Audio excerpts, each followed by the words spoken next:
ইছলামৰো বিয়া পতাৰ যিটো বিধিটোত এই আইনখনত কোনো নতুন ব্যৱস্থা অনা নাই যি ধৰণে ইছলাম লোকসকলে নিজৰ বিবাহ সম্পন্ন কৰে ইমামসকলৰ উপস্থিতিত বা যি ধৰণে কৰে তেনেকেই কৰিব it will be registered by the sub registrar আমাৰ যেটা সৰকাৰি বিষয়াই এই বিয়াখন ৰেজিষ্টাৰ কৰিব কিন্তু বিয়া সম্পন্ন কৰাৰ যেটো অধিকাৰ সকলো ধৰ্মৰে আছে বিয়া যেনেকৈ হিন্দু বামুণে বিয়া পাতে শংকৰ সংঘত তেওঁলোকৰ নিয়মত বিয়া হয় ইছলামৰো বিয়া পতাৰ যেটো বিধিটোত এই আইনখনত কোনো নতুন ব্যৱস্থা অনা নাই যি ধৰণে ইছলাম লোকসকলে নিজৰ বিবাহ সম্পন্ন কৰে ইমামসকলৰ উপস্থিতিত বা যি ধৰণে কৰে তেনেকেই কৰিব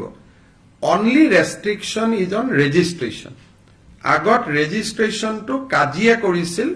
এতিয়া ৰেজিষ্ট্ৰেচনটো সাব ৰেজিষ্টাৰে কৰিব আৰু আগতে মাইনৰৰো বিয়া ৰেজিষ্টাৰ হৈছিল এতিয়া মাইনৰ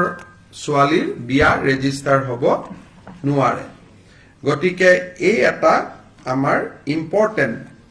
সিদ্ধান্ত এটা আজি অনা হৈছে Sir, this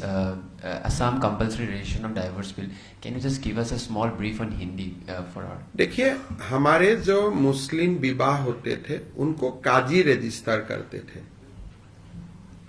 आज से ये सरकार में रजिस्टर होगा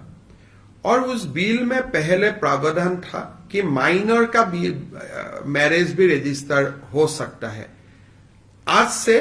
माइनर का शादी रजिस्ट्रेशन नहीं होगा तो बेसिकली यही दो प्रोविजन है